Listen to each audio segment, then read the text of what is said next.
Hello everyone, how you? चलिए चर्चा करने वाले हैं सी टेट और टेट वाले मैटर पर। जैसा कि आप सबको पता है कि पिछले कुछ 2-3 दिनों से ना ये वाला मैटर गर्म है और काफी चर्चाएं चल रही थी इस मैटर में कि सी टेट को लगभग सभी राज्यों से बाहर कर दिया गया है। झारखंड वाला जो मैटर, झारखंड वाला जो आदेश 1-2 दिन पहले सुप्रीम कोर्ट से जारी किया गया, तो वो आदेश था, उसके बाद सबको बाहर बताया जा रहा था। लेकिन आज जो ऑर्डर कॉपी हमको देखने को मिल रही है उससे सारी चीजें स्पष्ट होती है कि क्या सही में सभी राज्यों से सीटेट बाहर हो गया है। और क्या अब आने वाले जो भर्ती है, छत्तीसगढ़ में भी एक भर्ती प्रक्रिया चल रही है 2023 वाला, और आने वाली जो भर्तियां होंगी उसमें सीटेट का क्या होगा। तो देखिए, सारी चीजें एकदम स्पष्ट और क्रिस्टल क्लियर है इस आदेश से। यहाँ पर ऐसी कुछ चीजें हमको देखने को नहीं मिल रही जो एक्सपेक्टेशन में था, जो उम्मीद किया जा रहा था और जो बातें चल रही थी।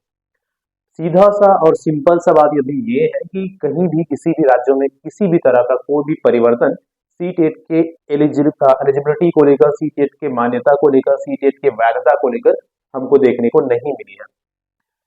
हाँ, सुप्रीम कोर्ट का जो जजमेंट आया है यहाँ पर सीधा सा सिर्फ एक बात बोला गया है कि झारखंड में जो भर्ती प्रक्रिया चल रही है, शुरू में एक्चुअल में झारखंड का केस कैसा था, झारखंड के केस में शुरू में झारखंड में स्टेट टेट को लिया जा रहा था क्योंकि वहां के वैकेंसी में सिर्फ स्टेट टेट का जिक्र था। लेकिन सी टेट वाले हाई कोर्ट गए और झारखंड हाई कोर्ट फिर सी टेट को भी लेने के लिए आदेश दिया कि सी टेट वालों को भी लिया जा सकता है। लेकिन इस बात को लेकर फिर सुप्रीम कोर्ट में अपील किया गया। सुप्रीम कोर्ट ये बोले कि जो नियम एक बार बनाए गए हैं उस नियम में बीच में परिवर्तन नहीं किया जा सकता। 2022 के भर्ती का मुद्दा था, 2023-24 में फिर से उसमें अमेंडमेंट किया गया था और अमेंडमेंट करके सी टेट वालों को भी भर्ती में लेने की बात कही गई थी। लेकिन सुप्रीम कोर्ट अब ये बोलता है कि जब पहली वैकेंसी में सिर्फ जे टेट का बात हुआ था, एक्चुअली झारखंड का जो वैकेंसी जारी हुआ गया था, रिक्रूटमेंट जो भर्ती नियम जारी हुए थे उसमें सिर्फ जे टेट का जिक्र था, कहीं भी सी टेट का जिक्र नहीं था। और यही सिर्फ एक आधार बना झारखंड में सी टेट के बाहर होने का। अगर झारखंड के नोटिफिकेशन में एलिजिबिलिटी क्राइटेरिया जो होती है वहां पर जे टेट या ऑब्लिक सी टेट होता तो वो बाहर नहीं होता। तो सिर्फ एक रीजन बना सी टेट के झारखंड में बाहर होने का, क्योंकि वहां का जो भर्ती नियम था, जो एसेंशियल क्वालिफिकेशन थे, है ना, उसमें जे टेट लिखा था, ना कि सी टेट। अब अगर हम बात करें दूसरे राज्यों को, स्पेशली अगर हम बात करें छत्तीसगढ़, तो छत्तीसगढ़ में आप देखे होंगे कि यहाँ पर सीजी टेट नहीं लिखा होता बल्कि सिर्फ टीटी लिखा होता है ना। छत्तीसगढ़ के ये आप नोटिफिकेशन में देख भी रहे होंगे। छत्तीसगढ़ 2023 भर्ती का नोटिफिकेशन है जिसमें आप देख पाएंगे कि सिर्फ टीटी लिखा होता है, सीजी टेट नहीं लिखा होता। एक ये बहुत ही बड़ा प्रमाण हो जाता है कि छत्तीसगढ़ में सी टेट कहीं भी डिस्क्वालिफाइड होने वाला नहीं है। टीटी है तो सी टेट भी चलती है और सीजी टेट भी चलता है, क्योंकि इस पूरे आदेश कॉपी में ना जज ने कहीं पर भी ये नहीं बोला है कि राज्यों में सी टेट एलिजिबल नहीं होगा, राज्यों में सी टेट मान्य नहीं होंगे। ऐसा किसी भी तरह का कोई भी टिप्पणी इस ऑर्डर कॉपी में नहीं किया गया है।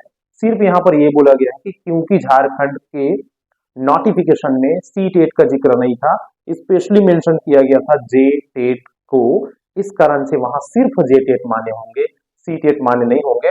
क्योंकि बीच में जो गेम के रूल है वो नहीं बदलने वाली बात यहाँ पर करी गई है। उसके अलावा कुछ और एक्स्ट्रा पॉइंट टीचर्स के बारे में बोला गया है कि जो टीचर्स होते हैं, है ना, वो उनको किस तरह से रहना चाहिए। मॉडर्न जो टेक्नोलॉजी है, मॉडर्न जो टाइम है, सोशल मीडिया, उसका प्रभाव किस तरह से टीचर के ऊपर पड़ रहा है, एक टीचर को कैसी होनी चाहिए। और जैसे कि पिछले कुछ दिनों में आप सबको देखने को मिला है तो जो टीचर भर्ती हो कई तरह के विवादों में पड़ते हुए रहते हैं और कई तरह की कोर्ट कचहरी के बाद ही जो भर्ती प्रक्रिया है वो कंप्लीट हो पाती है। तो इस पर जज ने अपना पक्ष रखा है कि इस तरह की चीजें नहीं होना चाहिए। जो भी भर्ती प्रक्रिया है, टीचर्स को जो उनके कर्तव्य है, उनकी रिक्रूटमेंट प्रोसेस है, वो बहुत ही अच्छे से और स्मूथली चलनी चाहिए। और टीचर का जो एक्चुअल काम है, असिस्टेंट टीचर की अगर हम बात करें, सहायक शिक्षकों की बात करें, प्राइमरी टीचर की बात करें, तो उनका जो एक्चुअल काम है बच्चों को जाकर सही शिक्षा देने का, उसको बहुत ही अच्छे से और सरल तरीके से वहां तक पहुंचना चाहिए और अपने काम में ज्यादा अच्छे से ध्यान देनी चाहिए। तो ये कुछ कुछ बातें यहाँ ऐसा किसी भी तरह का कोई भी बातें हमको देखने को नहीं मिला कि सी टेट को किसी भी राज्य से बाहर किया गया है। सिर्फ इतना बोला गया है कि झारखंड में, क्योंकि वहां नियम में जे टेट लिखा था, सी टेट नहीं लिखा था, वहां के लिए सी टेट एलिजिबल नहीं होगा और दूसरे राज्यों के भी लोग जो झारखंड में अप्लाई कर रहे थे वो भी एलिजिबल नहीं होंगे सी टेट के बेस पर, क्योंकि उन लोग एलिजिबल हो रहे थे। तो अंततः आखिरी अगर हम बात करें, सारांश अगर हम देखें, तो किसी भी तरह का कोई भी सी टेट किसी राज्य से बाहर करने वाली फैसला सुप्रीम कोर्ट के द्वारा नहीं दिया गया है। जहां भी जो भी नियम चल रहे थे, जो भी स्टेट सीटेट को अपने यहाँ एलिजिबल कर रहे थे, उस स्टेट में एलिजिबल किया जाएगा। जो भर्ती प्रक्रिया चल रही है, जो भर्ती प्रक्रिया आएगी, वहां पर सीटेट एलिजिबल होगा, बशर्ते वहां पर अलग से मेंशन ना करे कि राज्य, जैसे सपोज छत्तीसगढ़ में वैकेंसी आती है, तो वो छत्तीसगढ़ की वैकेंसी में सीजीटीटी अनिवार्य होगा, ऐसा मत लिखा हो। नॉर्मल जो पहले लिखा जाता है, जो पहले की भर्तियों में लिखा गया है ना, टीटी, वो बस लिखा जाता है, तो किसी भी तरह का कोई दिक्कतें नहीं है। चलिए, तो फिर आई होप कि सारी चीजें क्लियर होगा। इससे इसके अलावा और कोई दूसरी बात इस मुद्दे में तो फिलहाल नहीं है। मिलते हैं किसी और इंपॉर्टेंट फैक्टर के साथ नेक्स्ट वीडियो में, तब तक के लिए थैंक यू।